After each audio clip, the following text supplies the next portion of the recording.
It's 6 p.m. in New York. It's time for the wrap.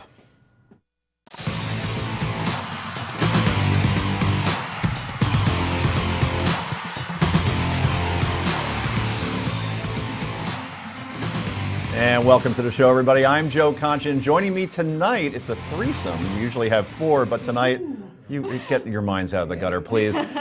She is a Southern belle that took New York City by storm, unlike the blizzard that we didn't have this week. Author, journalist, and Reverend Jenny Crumpton is here. Hello, How are glad to you? be here. I'm great. And your scent is fantastic, by the way. Thank you. Sure, not I a problem. And you may know him from his column in Forbes, or maybe you don't, but you definitely know him from his national radio show he co-hosts with Michael Steele on Sirius XM Radio. Rick Unger is here. Call him Ricky. Is my scent good tonight?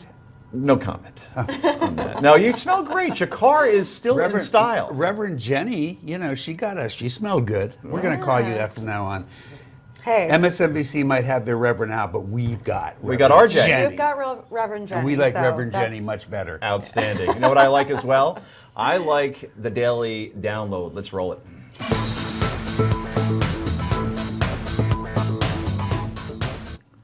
Well, you may have been watching the news today or caught it on your phone. We had a little bit of it was probably an earthquake, at least in GOP circles, shook up the entire 2016 presidential race. Here's Mitt Romney on a call with supporters. After putting considerable thought into making another run for president, I've decided it's best to give other leaders in the party the opportunity to become our next nominee. Let me give you some of my thinking. First, I'm convinced that with the help of the people on this call, we could win the nomination. Our finance calls made it clear that we'd have enough funding to be more than competitive. And with few exceptions, our field political leadership is ready and enthusiastic about a new race. And the reaction of Republican voters across the country was both surprising and heartening. I know that early poll numbers move up and down a great deal during the campaign, but we would have no doubt started in a strong position.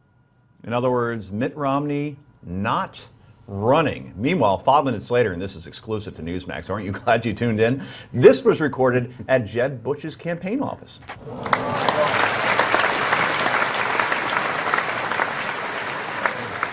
Kind of a golf clap meets game show there, Yeah, right? sure. So again, they're very happy in Florida today. So we had on a graphic last night that showed polls, particularly one, Real Clear Average, Real Clear Politics, which is an aggregate, obviously, of all of them, and that's the only one you should go by.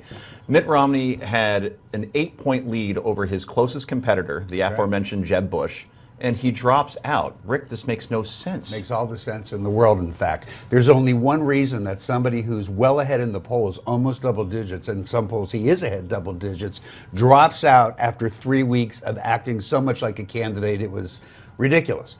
He couldn't get the money.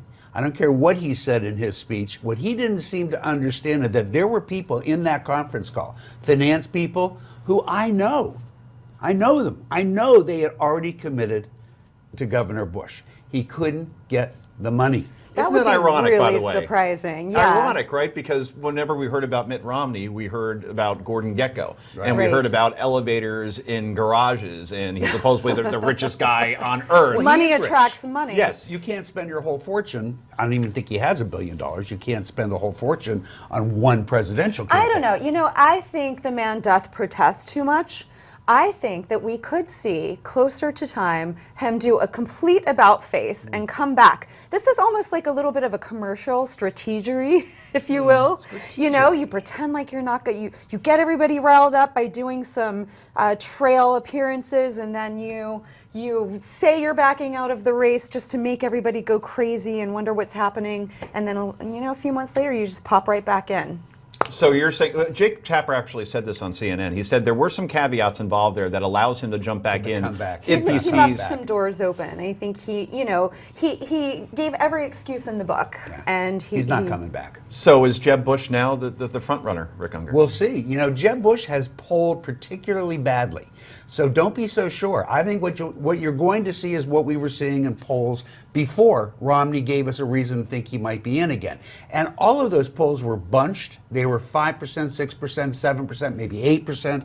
You're going to see that again because there is no front runner I for think the Jeb GOP Bush's nomination. wife should run. Well, that's an interesting comment because his wife is Mexican. Right. And I think that's a big part of what makes Jeb, if I were a Republican, and God knows I'm not, Jeb's wife is a critical campaign plus. She Why is absolutely that? is, and I'm not, I'm not one who thinks that the wife should have to be the strong person behind the husband to get him elected. I think more women should be running for president. But I do think that she really has a connection with a lot of Americans. I mean, look, the GOP does not do very well with the Hispanic base. Right. They're really That's struggling what it's there. about. And, she has a wonderful story. She's a very smart woman. Most importantly, if she pulls 5 to 8% of the Hispanic base, That can make a difference. it can make all the difference Make a really in a big close difference. election. It Where really I would. see that the challenge is, if we agree that Jeb Bush is the front runner right now, is branding. Yes. And if you change his name from Bush to Kush, Right. or Tush, or something, anything besides Bush, I vote Tush. you vote. Of course you do. Of course President you do. Tush. That Right. would be fantastic. We'd all vote for that. But that's the whole thing. Can he? Because a lot of people don't pay attention the way we do, and they'll say Right. another Bush. We already had a one-termer and then the two-termer who left unpopular. Do we really need another one? They'll just figure that the apple doesn't fall too far from the tree. I Jenny. think it's really unfortunate for him that he is a Bush. I think it is going to be a problem. And I think there are a lot of young, hip, fresh faces out there that are going to be very competitive.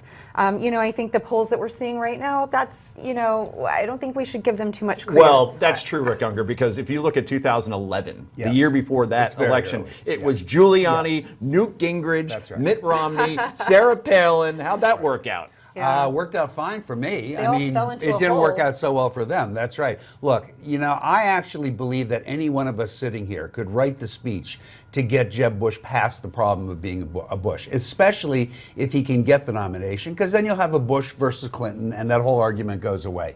What Jeb is going to be doing from now until when it really heats up is reminding people of something they've all forgotten. He's an incredibly conservative guy.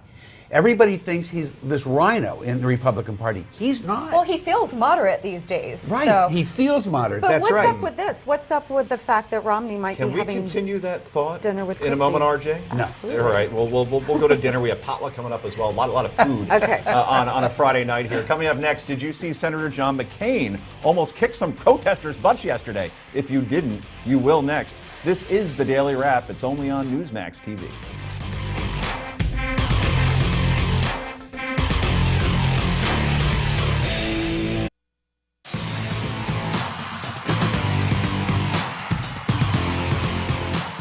And welcome back to the show, everybody. I am Joe Concha, along with the Reverend Jenny Crumpton and Ricky Unger. So, yesterday, he loves the fact that we call him Ricky here. It's 10 years off his life. Now he's only 76.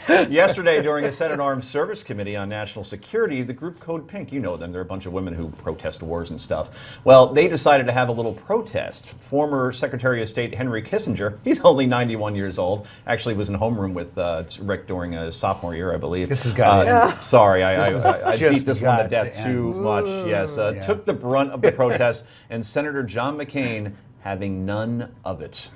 I've been a member of this committee for many years, and I have never seen anything as disgraceful and outrageous and despicable as the last demonstration that just took place about, you're going to have to shut up or I'm going to have you arrested. If we can't get the Capitol Hill police in here immediately,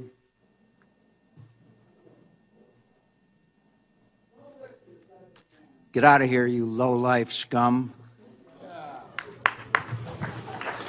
Senator, tell him how you really think.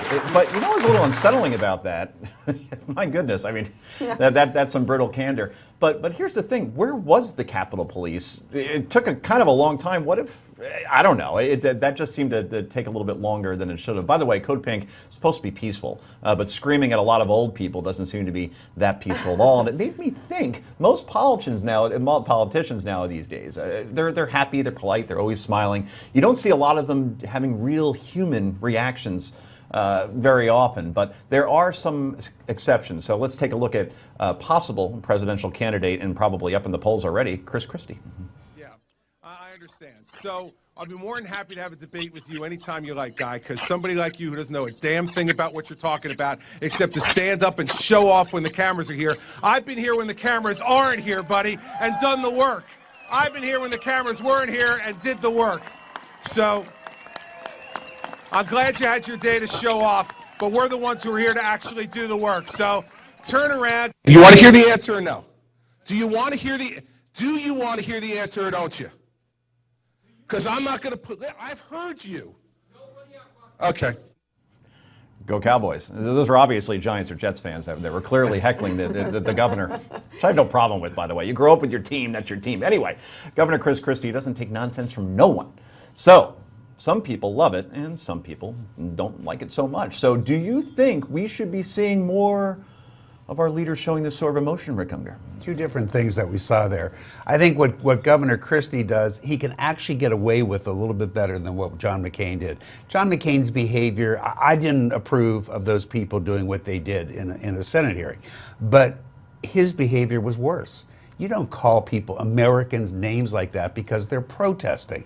And they did leave. It did not come off well. It's who he is now. He's a cranky old man, and I think we've all had enough of John McCain. Yeah, I mean, look, Code Pink was developed in the grassroots back in 2002 when Bush was about to go into Iraq, and we all know how that turned out. They do a lot of good work. Now, they take some avant-garde ways of doing their work because they need to get attention. It's very difficult to get Congress to listen to you. Congress won't even listen to each other. So, I do think that they made a misstep because obviously it was only going to be bad PR that came out of what they did in Congress. Well, there is no bad PR. For them. Yeah, for them it might not be so There's bad. no bad PR except for your own obituary, right? Yes, you're right. It was bad for McCain. If he had stopped, we got to watch his whole comments. He was fine. Until he got to the part where he called them pond scum or whatever it was. Low life. And just Low say life that scum. what they're Pond doing, never came into the This conversation. is not what I want to hear from my U.S. senators. I'm yeah, sorry. absolutely not. I thought it was completely inappropriate. Now, what we just saw of Chris Christie, that was some of his more tame tantrums. That won't play across the country. It plays in New Jersey. It plays in New York. But when I'm Christie not sure does about it, the South or the Midwest. it kind of puts a smile on your face, though, right? I mean, because you just get a kick out of it. And I'm not the world's biggest Christie fan, but you have a different reaction. You know that John McCain totally lost his temper. And it comes across as a reminder why this guy should never have even considered being president of the United States. He does not have control of his temper. And he ends up doing the wrong thing a lot of times because he doesn't have control of it. I've heard really no in filter. certain places and books and whatnot that Hillary Clinton doesn't have exactly control over her temper as well. She She's may have thrown an lambs issue. at presidents But in the not past. like him. Oh, like so him. there's But different isn't levels that of what temper women in do Rick for Unger's world. lamps Absolutely. at men? Right. Yeah. So, but she knows in public to keep her decorum, and Right. she knows how to speak to Americans Good point. and have respect. It's a high Have position. you ever You seen have to have Hillary act respect. that way in public? What difference does it make during the Benghazi hearings, I believe? Do we have that clip, by the way, guys? Hillary Clinton getting hammered on the Hill for her handling of Benghazi, and she fought back. Do we have that available? I think we do somewhere, right? But she was. With all due respect, the fact is we had 4 dead Americans. Was it because of a protest or was it because of guys out for a walk one night who decided they'd go kill some Americans? What difference at this point does it make? It is our job to figure out what happened and do everything we can to prevent it from ever happening again.